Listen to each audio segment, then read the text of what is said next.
welcome our listeners to another episode of the Energy Central Power Perspectives podcast. Located in New York City, I'm your host, Jason Price of West Monroe Partners and Community Engagement Ambassador for Energy Central. Joining is my colleague, Matt Chester, Community Manager for Energy Central, located in Orlando, Florida. Matt, how are you doing today and ready for our next guest? Jason, it's always a great day when we get to chat with somebody from the Energy Central community about a topic they're passionate about. And knowing today is one of those days is exciting enough for me. Yes, I'm excited as well. However, before we introduce our guest, let's talk about Energy Central. Since 1995, Energy Central has been a trusted news and information source for professionals working in the power industry. Today, Energy Central is more than just a news source. Energy Central is a network of community groups focused on specific topics in the industry. Our managed communities are a place where professionals like you can come together to share, learn, and connect in a collaborative environment. We invite you to become a member if you haven't already, and join over 200,000 other professionals working in the power industry. To join, simply visit www.energycentral.com. Membership is free. Our next guest is a thought leader in the climate crisis and climate solutions, and an advisor to corporate and nonprofit entities on climate content and communications. He is publisher of The Energy Mix, a Canadian e-digest that provides curated content and open dialogue on climate change, energy, and carbon-free solutions. He has been a member of Energy Central since 2018, and his newsletters have generated over 340,000 views. He has written extensively on how to bring a wider range of voices and communities into the conversation about practical, affordable climate solutions, while insisting that everyone in that conversation, including the fossil lobby, follow the evidence where it leads. He recently gave a TEDx talk in Ottawa asking the very important question, and that is, what if we're asking the wrong question? It is a provocative statement, and no doubt one that deserves more attention.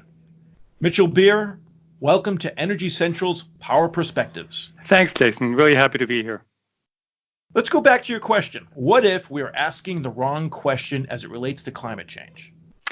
It's the wrong question, and it's based, I think, on the wrong set of assumptions. The question we want to be asking is, how will enough people see themselves in the picture of the transformative change that we all know we need to make, and a lot of it in the next decade, to get not just the political will, but the public demand that will get us where we need to go on the timescale available to us. It's the wrong question, but also the wrong assumptions. As I was saying, first assumption that I hear and see everywhere I go, and that is that the transition is about loss and pain, not opportunity and gain. That is not to say that there aren't communities, that there are not parts of each of our countries, parts of the world, where the transition is already difficult and sort of the path from here to there is fraught and is going to continue to be. But at the end of it, you've seen the numbers on the tens of millions of jobs to be created in the carbon-free economy, on the health benefits, on the economic development benefits, the investment benefits, everything that we in the climate community call the co-benefits. I think that one way we turn around the question is to realize that to anybody who's not already inside the bubble we all live in as climate and energy practitioners, the things we care about, whether it is driving down emissions 50% by 2030 per the IPCC, or whether it's just delivering electricity and making sure that the utility stays on, that the lights stay on, literally, that those things in people's day-to-day lives are the co-benefits, and the things that they get out of the transition, like not being stuck in congestion, like loving their bike paths and nature trails, like having healthier soils with more productive and profitable farms. Those are all the things that happen in their lives that matter the most. And if we get that conversation right, I think a lot of good things flow from it. Mitchell, thank you. But what should some of the assumptions be? It's largely some of the assumptions that we've been getting wrong. And I think the fact that we're doing this is understandable in the sense that we are often coming out of technical fields that are not about sort of listening and bottom-up communication. And we're coming from legacy industry models that have most definitely not been, although a lot of companies are trying now, have not necessarily been about listening to customers, certainly listening to communities, treating people as citizens. Right. And all of that, I think, leads us to top-down approaches to what we do. So it means that the climate solutions that a lot of companies and a lot of governments are putting forward now so clearly come out of the PR office, not out of the engineering office or the project management office where they really need to be. That mistake gives way to all manner of greenwashing.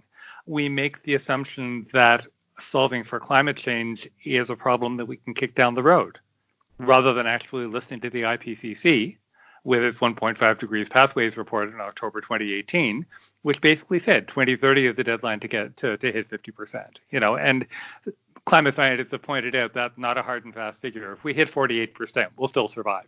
On the other hand, every 0.1 degrees by which we missed the 1.5 is measured in lives saved or lost. So the stakes could not be higher. The thought that we can do what we've always done, that it's business as usual and we can kick it down the road, that leads to all manner of science fiction, with companies claiming with a straight face that we can have carbon capture and storage that doesn't bankrupt its proponent, or claiming that natural gas is a viable bridge to a renewable future because we'll somehow capture all that methane because our PR people said we could, or that this is semantic tick that a small modular reactor is actually small in any real world sense. If we start with solutions that begin with communities, that takes us in the direction of least cost energy solutions. It takes us in the direction of much greater emphasis on energy efficiency and conservation. The whole idea that we've had for a generation, but that's never received enough emphasis.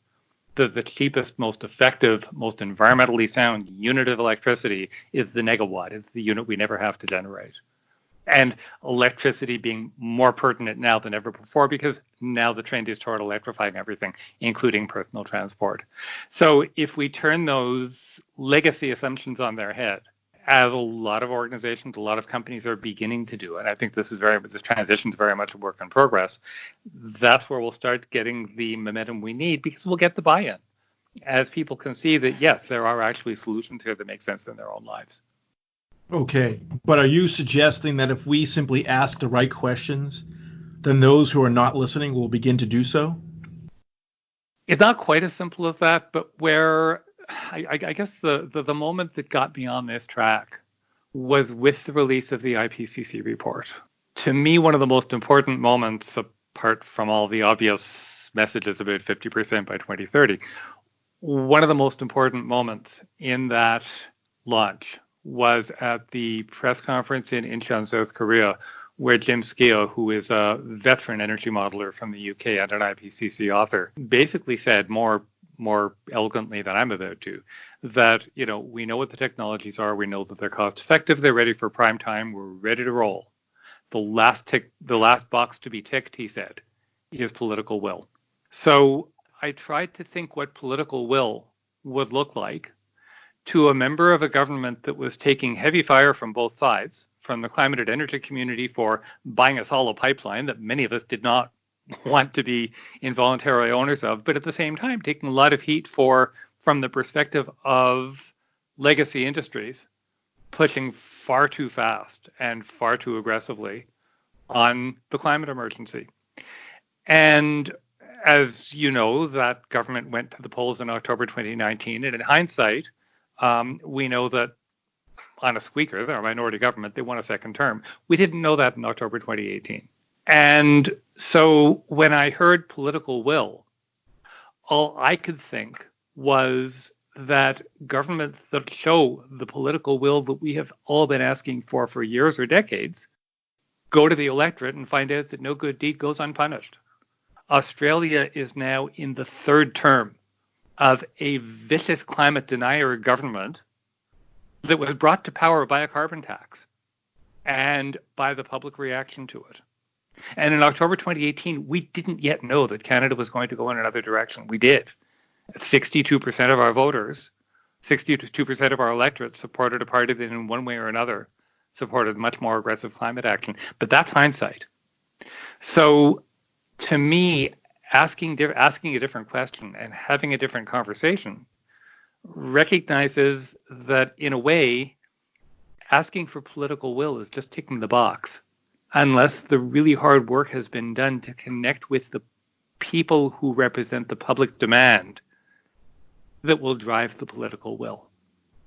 And it was at that moment, thanks to Jim Skia, honestly, that it finally dawned on me that that is the single most important thing we need to do, because it's not a technology problem anymore, not at all. It's a people problem, it's a perception problem, and honestly, that problem has been driven by decades and tens, if not hundreds of millions of dollars that the fossil industry has poured into funding climate denial and climate confusion. We're up against that, and now we're up against a deadline thanks to them. So Mitchell, kind of a big picture question here, but for all those reasons that you mentioned, people who do follow the situation with the climate and want to make a difference, it can certainly feel a bit hopeless sometimes. So what do you think are the best actions that everyday citizens can do to try to influence that change? That is one of the most common questions I hear. And I think the interesting challenge is to treat that as a yes and I think I've just revealed that I do improv comedy in my spare time, because yes and is what you build an improv scene on. What people can do in their own lives is going to depend on their lives. Do they live in a home where they can change out their light bulbs for LEDs? Do they work on a farm or live in a rural community where they can pay attention to soil health and soil carbon sequestration? And there are probably literally hundreds of other options in between. And not that those aren't important, but I heard a statistic somewhere, and maybe this is something I should put out to the Energy Central community, because darned if I've been able to find the reference for this, and I've been trying. But I keep hearing, anybody please let me know if you have a reference, I'll be endlessly grateful, that if all of us everywhere in the world were to do everything we can in our own lives, in the part of the supply chain that we can control with our own hands, and do it consistently, which is a huge if, because none of us, any of us ever, are going to be 100% consistent. If we did all those things, it would get us 40% of the way to decarbonization. So two things are true about that. 40% by one mechanism, by one wedge, even if that wedge is many tens or hundreds of billions of decisions, 40% in one shot is fantastic if we could get it. And it's 60% short of where we need to be, because we need 100% by 2050. And there's no compromise on that, because the science doesn't lie. So to me, the question about what people can do in their own lives reflects the fact that for, again, a couple of decades, we've been telling ourselves and everybody else that if everyone just does their bit, we'll be okay.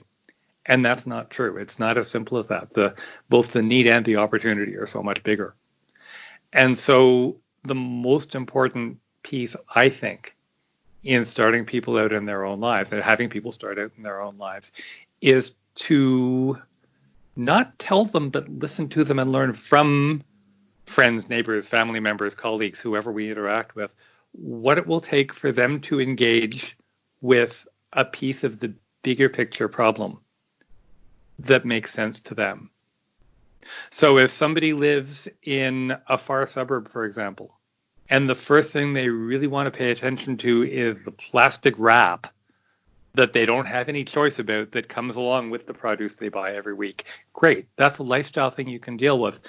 Now that we've had that conversation, how can we help you lobby your city councillor for the transit you need to reduce your commute times?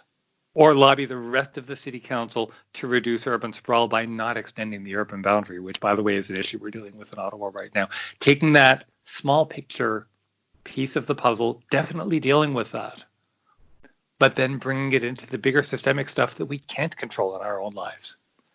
Because if we don't, first of all, we won't get it done. And secondly, people will realize we're not getting it done. And the reaction very often is, why do I bother? I've been doing this stuff for years. I've been doing it for decades. The fossils are still polluting and CO2 is still going up. And guess what? Now we're dealing with climate despair as a massive challenge. So people have to feel empowered to deal with the bigger picture issues as well. Mitchell, as you know, in the U.S., climate policy as it relates to the Paris Agreement is primarily being enacted at the state and local levels.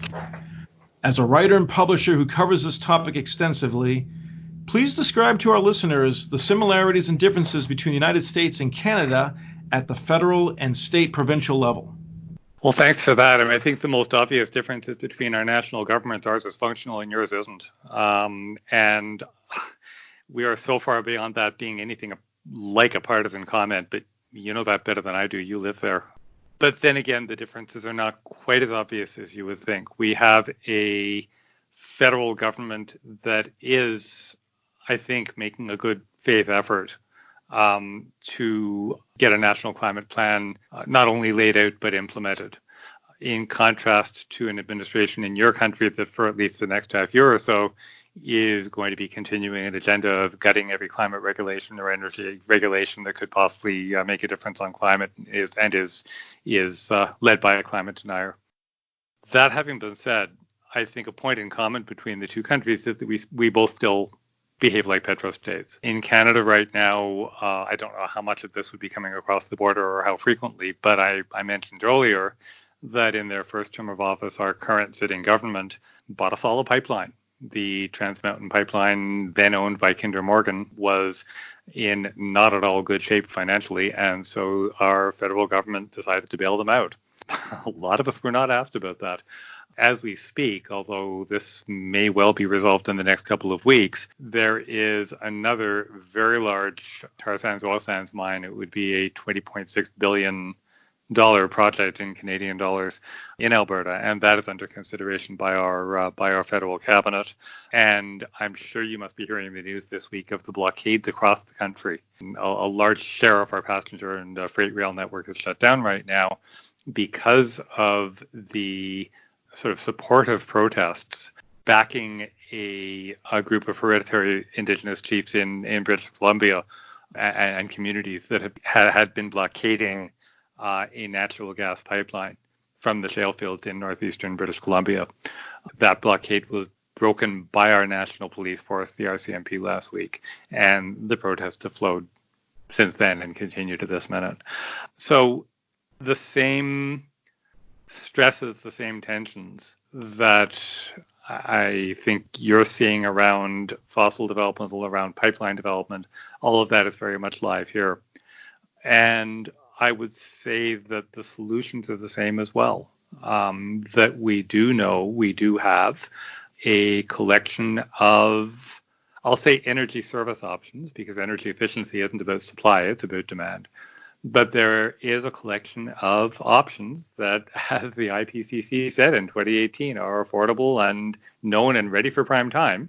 And things are going to be tense and fraught until federal, provincial, state governments get on board with that. So that, I think, is a transition challenge that both countries are in the midst of right now. In Canada, we do have, I think, a similar breakdown between what's going on in fossil producing regions and the rest of the country. From what I've understood in the US, it is largely the shale producing countries around the Marcellus and the Permian, where both the stresses and the environmental stresses and the boom and bust economy around fossil development are really centered. For us, it's Alberta and Saskatchewan. And again, until people can see themselves in the picture, until people who, in good faith, cast their lot with this industry, until they can see that when there's a conversation about a transition, it doesn't mean they're going to land in a job where they get to keep saying, would you like fries with that? It has to be something that really works for people who are, out to make a living, as we all are. One thing that's been happening in Canada that I think is very promising is that in addition to the transition off oil and gas, we now have a fixed mandate to phase out our remaining coal-fired generation by 2030. And the remaining coal plants are in Alberta, Saskatchewan, New Brunswick, and Nova Scotia, so 4 of our 10 provinces. And over the last couple of years, a Just Transition Task Force has been doing exceptionally good work to look at what that changeover will look like for those communities, for those workforces, and getting down into the details. It's fine to say, we're committed to a just transition, and that absolutely has to happen. Well, that's very nice. It is. I mean, it's better to say it than not, as we see in the U.S. But when you're right on the line, and how that conversation goes will determine whether you can meet your mortgage. It has a way of focusing the mind, as it would in any community, as it would in any industry. And what we've been hearing from the work of our coal task force is that it's not easy. It is going to take years, not months. and it's doable. There's a pathway. And that actually points to a pathway that I think will work for oil and gas just as it will for coal.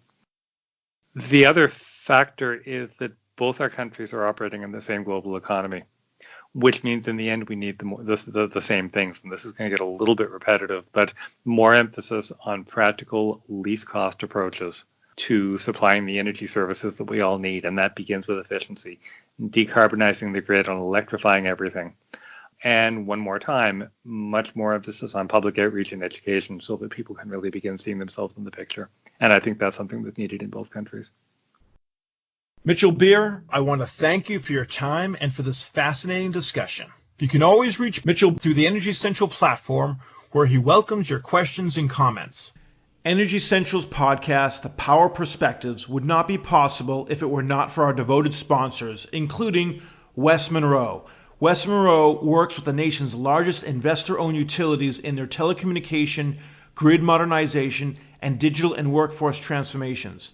From defending a rate case to preparing a business case, West Monroe utilizes a multidisciplinary team that blends utility, operations, and technology expertise, covering topics like aging infrastructure, electric vehicles, AMI, MDM, and ADMS deployment, and industry disruptors like DERs and cybersecurity. To ESRI, the Environmental System Research Institute.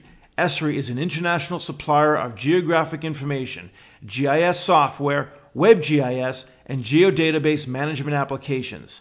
To Guidehouse, formerly Navigant, a leading global provider of consulting services to the public and commercial markets with expertise in energy, sustainability, and infrastructure. And to CPower. At CPower, we help customers make the decisions today that guide them across the bridge to energy's future. Where will your energy take you? For more information, visit CPower. Once again, I'm your host, Jason Price. Plug in and stay fully charged in the discussion by hopping into the community at EnergyCentral.com. And see you next time at the Energy Central Power Perspective Podcast.